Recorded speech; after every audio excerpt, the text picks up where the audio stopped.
Hello friends, this is Dr. Gurpreet and the case that I am going to share with you today is of a case of a fever.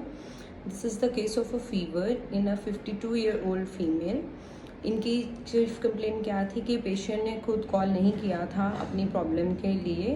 Her daughter in law called me and asked that mum is running fever from last 10 days and she is not taking any medication and we have not consulted to any doctor. तो वो बार बार मैंने कहा okay ठीक है तो आप मेरी इनसे बात कराइए. इन्होंने दवाई के लिए बोला है तो शी सेड कि नहीं वो तो कह ही नहीं रही है.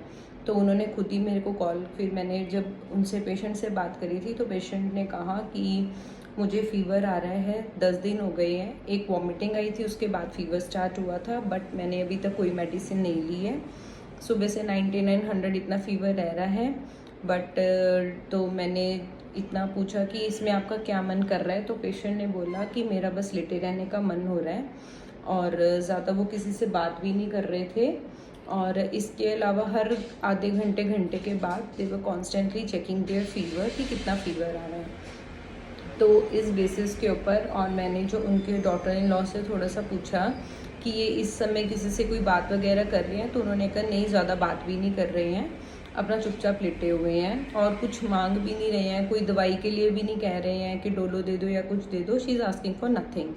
तो बस इस बेसिस पे टोटलिटी जो मैंने फॉर्म करी थी तो दैट वाज सबसे पहले इंडिफरेंस फीवर ड्यूरिंग. इंडिफरेंस क्या हो जाता है कि जब पेशेंट को कुछ भी मतलब किसी भी चीज़ की परवाह नहीं हो रही होती है, वो किसी चीज़ को लेके केयर नहीं कर रहा होता है, उसे कोई फ़र्क नहीं पड़ रहा होता है, तो ड्यूरिंग फीवर वो उन्हें आसपास कौन है क्या है कुछ मतलब नहीं था, कोई बहुत ही चीज़ भी उसको बॉदर नहीं कर रही थी.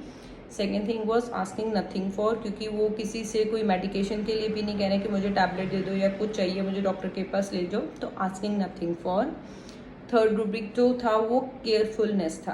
केयरफुलनेस इसलिए मैंने इसमें कंसिडर करा था कि केयरफुलनेस क्यों, क्योंकि पेशेंट हर थोड़ी देर के बाद फीवर अपना कॉन्स्टेंटली चेक कर ही जा रहा था after every half an hour और 1 hour. तो that why I took carefulness. And the last that rubric I took was bed desire to remain in, कि उनमें लेटे रहने का बहुत ज़्यादा मन हो रहा था. वो मैंने जब उनसे पूछा तो कहते मेरा उठने का मन नहीं कर रहा, मेरा मन हो रहा है मैं लेटी रहूँ, स्पेशली मॉर्निंग टाइम पे. तो उसमें जब पेशेंट कहता है कि मॉर्निंग टाइम में मेरे को होता है कि मैं सिर्फ लेटी रहूँ, मैं कुछ भी ना करूँ, तो इसमें एक तो bed desire to remain in general भी उनका रह रहा है और मॉर्निंग टाइम में स्पेशली उनको ज़्यादा हो रहा है, तो bed desire to remain in morning during. और एक इसमें मैंने डिल्यूजन पुअर लिया था क्योंकि उनको वीकनेस बहुत ज़्यादा फील हो रही थी इसके साथ साथ. तो on the basis of this totality the medicine that I prescribe was sepia 1M. इसमें मैं मोस्टली फीवर के केसेस में आई इधर गो फॉर 200 और 1M पोटेंसी.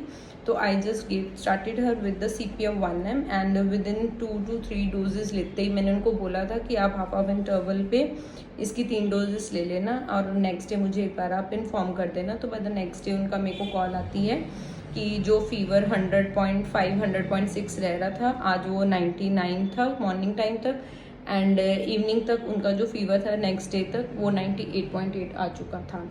तो this is the wonderful case of fever which got better with CPR. Thank you. Have a nice day. For if you have any queries, you can contact me at 9915031036. Thank you.